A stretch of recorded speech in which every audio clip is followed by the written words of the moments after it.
Assalamualaikum warahmatullahi wabarakatuh. Kembali lagi di channel saya, Aziz Bonsai. Hari ini saya lagi di Ratu Roti Bakery punya Mas Sigit.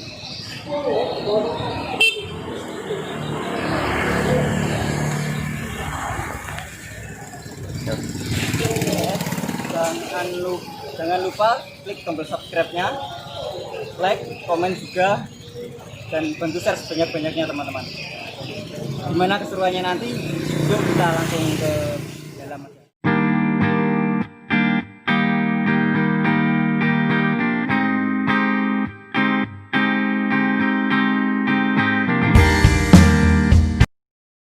Untuk selanjutnya kami persilakan Mas Wani Andi untuk memaparkan masalah bonsai. Terima kasih.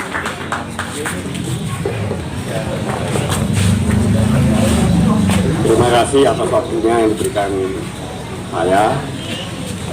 Pertama-tama saya ucapkan Assalamualaikum warahmatullahi wabarakatuh dan selamat siang untuk rekan-rekan semua. Bahwasanya di sini sebenarnya kita dalam rangka edukasi pembinaan yang orientasinya emang meningkatkan atau menumbuh kembangkan peminat-peminat bonsai yang ada di daerah-daerah khususnya Kabupaten Tuban. Dan di sini sebenarnya saya bukan atas nama pribadi saya, karena di sini saya mewakili dari pengurus PBBI Cabang Tuban, dan kebetulan saya di divisi Litbang ditugaskan oleh pengurus untuk melakukan edukasi di daerah. Yang memang kita harus di dalam berkesenian itu harus dinamis. Kalau kita berkiblat, saya yakin kemampuan berkarya Anda akan mentok. Itu pasti. Itu di hukum kesenian seperti itu. Kalau Anda sudah berkiblat ke saya, ke Suki, atau Mas Faisal, atau ke siapapun, atau tokoh-tokoh yang lain, saya yakin dengan akan melakukan plagiat, peniruan aja. Nggak akan memunculkan inovasi karya, nggak bakal mampu. Karena sampai kapanpun Anda akan tertutup dengan, oh dia ngeluarin model itu, saya kepingin kayak gitu. Oh model itu, saya kepingin kayak gitu. Sampai kapanpun dia jadi peniru. Nah, kita ambil contoh aja perkembangan bonsai di Indonesia sampai sekarang ini, sampai muncul model-model pohon-pohon seperti ini, itu lahir dari mana? Seperti model-model seperti ini lahir dari mana? Tuban. Mau Jepang, Cina, ada. Ini lahir di Tuban. Dan kenapa lahir di Tuban? Kita bukan berkiblat sama seseorang atau master bonsai Indonesia seperti Rudingan, kita enggak. Dia enggak memunculkan karya seperti ini, tapi beliau menularkan pemahamannya, pemahaman cara menyusun konsep, membuat model bonsai atau gaya bonsai. Dia tidak menuntut kita untuk membuat model seperti ini, enggak. Ini loh pemahamannya. Sehingga kita bebas berkarya. Kebetulan karena kita didukung material yang melimpah, banyak yang memang nggak duit, ternyata bisa melahirkan satu model atau inovasi yang sekarang ini sudah diakui nasional dan internasional. Dan salah satu yang mampu menyumbangkan salah satu ciri bonsai di Indonesia itu hanya Tuban. Itu nggak bisa dipungkiri. Sekarang kalau kita ngomong bonsai selama ini yang kita tahu kan 5 gaya dasar. Benar nggak? 5 gaya dasar itu lahir dari mana? Dari kultur budaya India geser dibawa ke Cina diusung ke Jepang, dipopulerkan oleh Jepang, sehingga muncul 5 gaya dasar bonsai. Tegak meliuk, tegak berliku, miring, setengah menggantung. Itu yang mereka yang mempopulerkan. Lepas dari gaya itu, mana ada? Lahir satu inovasi gebrakan yang dilahirkan oleh Kimura. Dia menabrak pakem istilahnya. Dia pakai ringan dan sebagainya. Maunya ditentang juga. Tapi kelama-kelamaan karena orang sudah mulai stuck dengan 5 gaya dasar, mereka beralih ke gaya-gaya kimura. Lahirnya bonsai-bonsai seperti itu. Yang orang yang ngomong main jin, akhirnya lahir seni bonsai tanuki yang dominan keringannya daripada tumbuhnya, bla bla bla, ternyata juga diapresiasi dan diakui dunia, kan gitu. Dan itu terus bergeser karena dinamis, bergeser pemahaman itu dibawa oleh Pak Rudi. Akhirnya aliran ekspresionis itu, surrealis seperti itu. Ketika pemahaman itu dicetuskan, beliaunya tidak bisa merealisasikan karena terbentur materialnya. Begitu kita ketemu kenal, kita bercerita kalau kita punya material seperti ini, apa mungkin, karena awal ketemu saya sama beliaunya, image serut ini di dunia bonsai adalah kasta rendah. Banyak tokoh-tokoh nasional mengatakan serut ini kastanya rendah, nggak dilirik sebagai bahan bonsai, sing daunnya muda kuning dan bla bla bla seperti itu. Tetapi lewat pemahaman kita melihat, khususnya spesies serut yang kita punya ini, dimanapun ada, di daerah manapun bisa tumbuh. Terus dengan harga apa, mulai dari terendah sampai termahal pun ada. Nah ya itulah ciri-ciri spesies yang akan jadi tren itu seperti itu. Jumlahnya banyak, dimanapun ada, mudah beradaptasi, dengan harga minimal sampai maksimal bisa didapat. Ya itulah ciri-ciri spesies yang bakal bisa tren. Dan ini ternyata dibuktikan benar. Selama pengerjaannya itu emang kita mempunyai apa ya istilahnya, bisa melahirkan ciri atau inovasinya, itu pasti akan diminati orang. Dan terakhir nggak tahu, saya lupa sama Mas Sam itu di Bandung, pameran internasional itu, kita turun dari truk sempat ya banyak orang melecehkan lah, wong edan kok ini teko-teko nggo watu ini. Itu serius. Padahal setan 73 setan itu bukan main-main, pameran sekelas seperti itu. Dan Mas Sam sempat sakit 3 hari karena drop down, belum pernah keluar sekali lihat tanaman di bursanya yang barangnya udah kita lihat tuh jarang-jarang, dan itu luar biasa. Kita bawa dongkelan suruh di Batu, pastilah down. Tapi seiring perjalanan itu ternyata kita istilahnya nekat tetap ikutin kontes, ternyata dapat apresiasi 10 besar internasional. Bonsai itu dituntut untuk kesan alamiahnya itu ada, campur tangannya manusia hilang. Apa teknik yang digawe? Nah kawat resikonya seperti itu. Pinjetan kawat mateng, pinjetan kawat gak gampang hilang no. Nah sekarang yang udah punya pengalaman lama, pohon itu udah imbang, cabangnya udah imbang, udah bekas kawatnya dilepaskan, ada jejaknya. Untuk menghilangkan jejaknya itu butuh waktu berapa Mas Faisal? Lebih dari 15 tahun. Iya kan? Nah, itu bukti kita bikin bonsai yang harusnya waktunya dipangkas jadi molor lagi 15 tahun belum apa-apa karena jejak, hanya sekedar jejak. Keseimbangan adalah pohon itu ya Allah ya ini tetap mentok di media wajah, gak bisa naik ke utama. Itu loh kendalanya. Makanya kadang-kadang teman-teman nih, bonsai itu sampai mateng ini di kalangan serut tingkat jempol-jempol ini. Tapi orang nggak sadar bahwasanya walaupun pohon sampan gede imbang, sampan masih meninggalkan jejaknya, sampai ini harus diwaca terus. Nah itulah kendalanya di kolom pertama sama kolom keempat nilainya turun. Tapi kalau ngomong rupiah, ya tetap larang pohon itu loh. Jadi ada barang.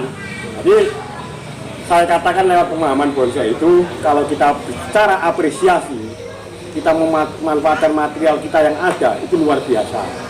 Tapi kalau udah dikatakan nominal, ya itu, ya ayo dicetak bareng-bareng, dia caranya tidak dilarang gitu ya. Kan gitu. Nah itu nggak bisa kita pungkiri. Terkait harga itu kan terkait selera.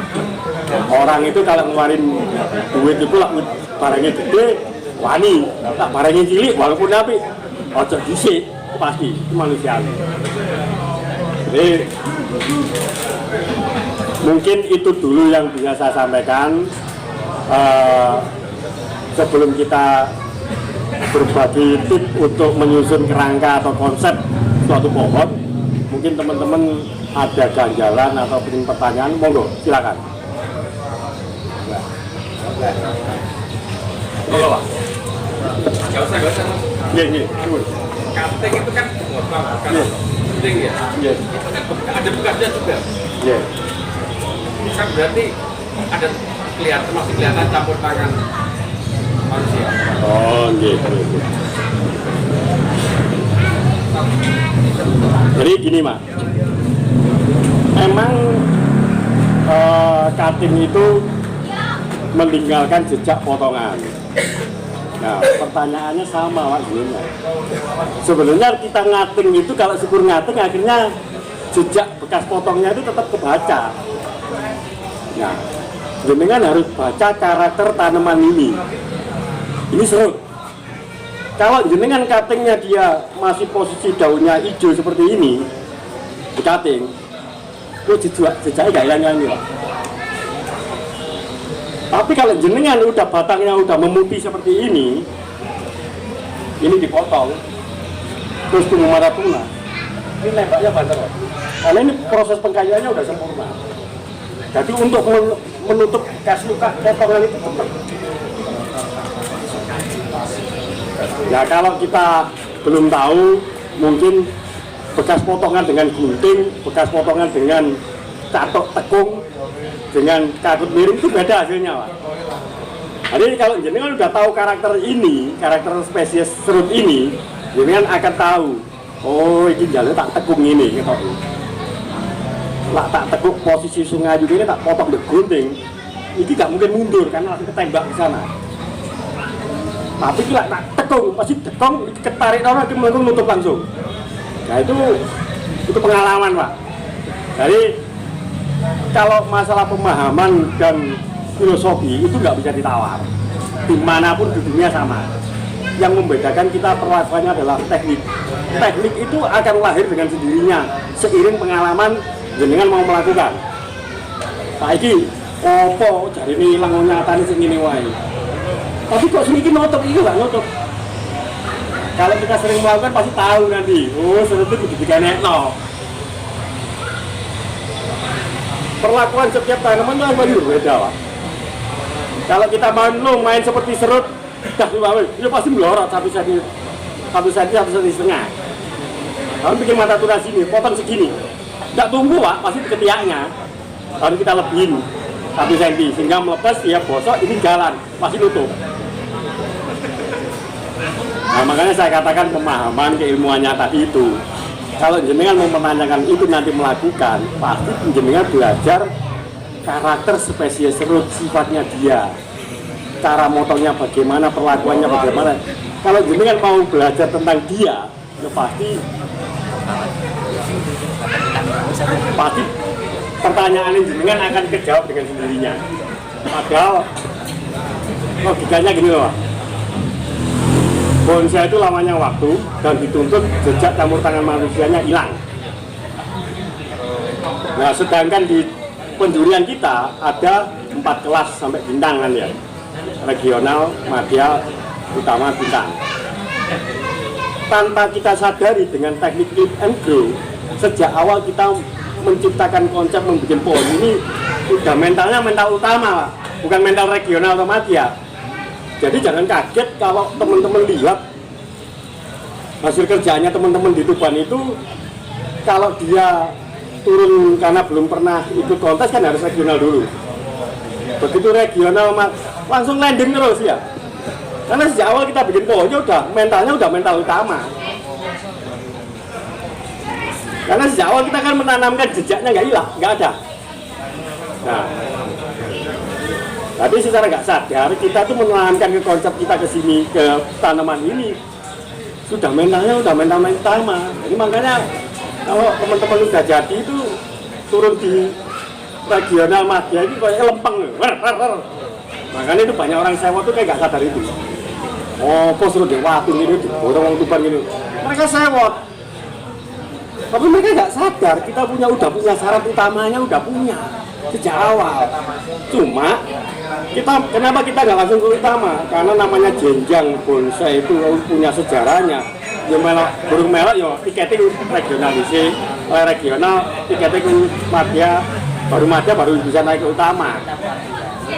Gak ujuk-ujuk kita daftar ke utama nggak bisa, harus ada jenjang proses. Namanya apa?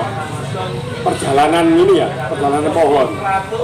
Jenjang perjalanan pohon, karirnya pohon. Monggo, mungkin ada lagi. Iya Pak. Saya kan sering lihat di YouTube tentang cutting gitu Pak ya. Cutting itu setelah di cutting diolesi entah itu cat, entah lem, entah apa saya kurang tahu. Tapi mohon penjelasan guna, manfaat dan apa jenis yang dioleskan itu. Sebenarnya kalau diolesi itu biasa yang kita sebut dengan salep kambium. Salep kambium itu sebenarnya kenapa dipotong atau habis pemotongan dikasih salep itu sebenarnya untuk menghindari ada jamur, menghindari menahan pembusukan, karena di salep kambium itu ada unsur belerang sama apa ya, seperti cat itu loh. Apa jenis cat mobilek. Sebenarnya kalau kita ini nggak usah beli itu cat mobilek aja gini kan.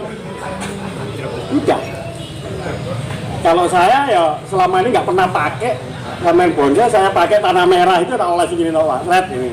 Makanya saya kan gini, lewat pemahaman kita tidak mau menciptakan ketergantungan. Emang kalau kita nggak punya salep terus kita nggak motong pohon, kan itu.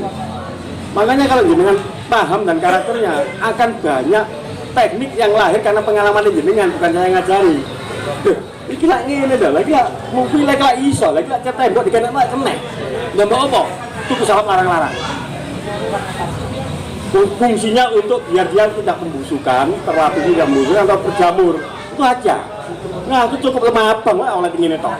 Cek. Enggak supaya kambiumnya cepat menutup. Enggak ada ngaruhnya. Kita kalau mempercepat penutupan enggak. Katakan cepat nutup itu karena ini ada lapisan semacam lapisan polister ya, plastiknya, sehingga dia kan kedesek Pak. Kedesek akhirnya dia meluntung. Ya kalau saya siasati dengan arah tumbuh aja Pak. Saya nggak pernah, tanya teman-teman, saya nggak pernah motong nyetak presno, yang penting saya ada arah tumbuh ini. Saya motong ini pasti nunggu ini Pak. Nunggu ini nembak dulu, baru saya potong. Nah ini mau busuk seberapa udah ditahan ini kok. Malah saya berharap ini keropos dengan sendirinya sehingga ini ketarik kambiumnya, karena makanan ini bisa nyulung dari kambium ini.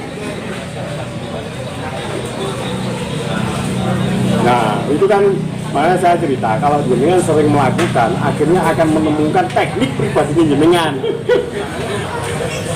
Saya jadi segan dari tadi kita ngomong teknik cutting ya. Sebenarnya bonsai itu banyak teknik ya. Yang pertama, yang terakhir ini emang dari metode kita itu lahir teknik cutting ya, pemahaman. Tapi sebelum itu kita kan kenal teknik membentuk bonsai dengan wiring atau alat batu kawat.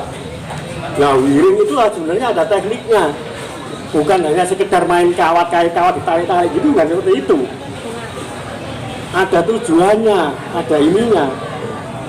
Sekarang Masuki pakai wiring kombinasi cutting, satu gerakan lepas, mau bindet kawat dilepas, pinggitan kawat sudah pulih kembali, potong karena ini kan masih utuh.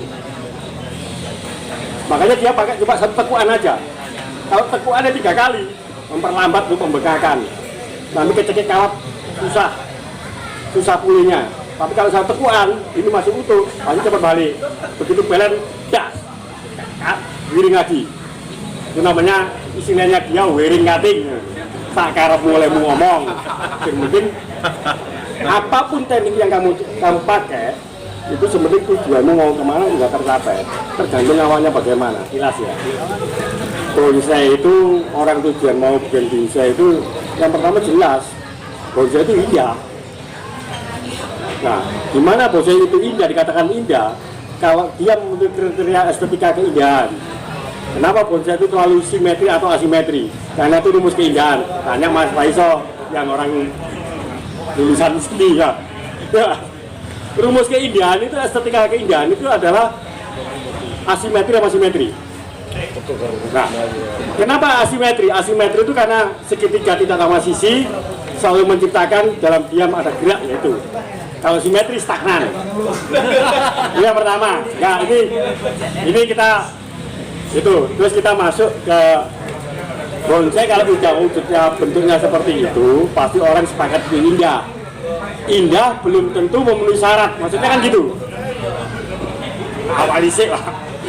Nah, di mana bonsai itu indah tapi memenuhi syarat, kita harus sesuaikan dulu dengan gayanya.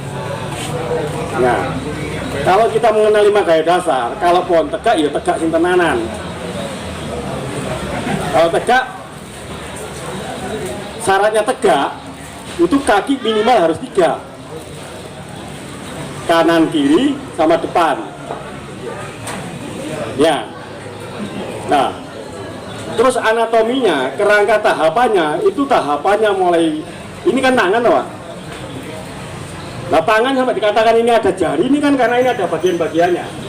Nah, gimana kita membuat kerangka pohon cabang itu bisa mempunyai bagian-bagian ini sampai 7 ranting. Jari ini kan 7 ranting, loh. Nah, besaran dari cabang ini sebenarnya harus proporsi. Mana yang dikatakan cabang, mana yang dikatakan anak cabang, mana yang dikatakan anak ranting, mana yang dikatakan 7 ranting. Nah, kebanyakan teman-teman asal gawe diri gawe kabeh. Lah di sing cabang, di sing anak cabang, di sing anak ranting. Teman-teman nggak sadar. Rorone wis gede imbang wis pek. Kan itu. Makanya jangan salahkan ketika pohon yang seperti itu tetap kalah. Indah, tapi tidak memenuhi kriteria. Karena kriterianya tahapan anatominya tidak bisa dibaca. Makanya saya katakan, ketika jenengan turun di regional, garis batangnya benar-benar tegak, komposisinya benar, tahapan anatominya sampai ke anak cabang, anak ranting, sebenarnya dia udah bisa layak merah karena tahapan persyaratan di regional sampai remaja. Tapi begitu dia turun ke madya, dia harus tahapan dewasa. Nah, tahapan dewasa apa? Dari anak cabang, anak ranting, itu dikatakan dewasa. Tapi begitu dia naik kelas ke utama, tahapannya sampai ke 7 ranting. Nah, 7 ranting itu tahapan tua. Bahkan sampai tua sekali, ya cicit ranting harus keluar. Itu baru benar-benar pohon yang benar-benar tua. Nah, itu. Tadi di penjurian itu ada dikatakan penampilan. Penampilan itu dibagi menjadi realitas alam, kesan dan pesan. Itu di kolom pertama, Pak.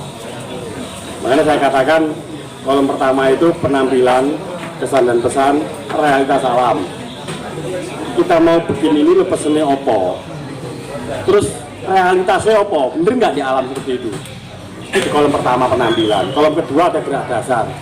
Gerak dasar pohon, gerak dasar batang, gerak dasar komposisi, gerak dasar alur. Itu ada 3. Memenuhi syarat nggak pohon kita di situ? Terus kita masuk ke kolom 3. Di situ ada keserasian. Nah, keserasian itu menyangkut komposisi, dimensi, balance, perspektif, proporsi, dan sebagainya. Nah, belum lagi kita merangka ke kematangan.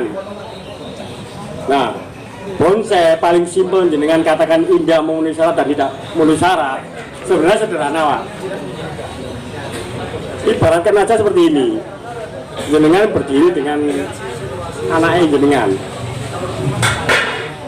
suruh menghadap ke membaliki yang melihat, suruh milih, kita kan nggak bisa, sama-sama punya anatomi lengkap, punya kepala, punya pundak, punya lengan sama. Terus pertanyaan di kolom keempat itu kan kematangan, ketuaan, mana yang lebih tua? Nggak bisa tahu. Tapi begitu kita balik badan, lihat mukanya, kita pasti tahu yang lebih tua yang mana. Nah, ya itu yang paling terbaik di bonsai. Jadi yang dikatakan indah itu memenuhi syarat atau tidak memenuhi syarat itu karena itunya juga susunan anatominya dengan kematangannya. Nah itu podo apinya, podo ayunya, tapi kok menangi. Ya sama aja dengan berdiri dengan anaknya sampean. suruh menghadap sana, saya lihat, ditakoi, ini sih ngeluat, gak bisa jawab Pak. Tapi begitu jenengan menghadap saya ditanya, mana yang lebih matang, lebih tua? Ya jelas, ketok keriputnya ya kata ya siki. Simpelnya seperti itu Pak. Ini tanaman serut sama-sama kita tahu. Ditanam merebah, ya. Kira-kira imajinasi sampean mau bikin apa ini?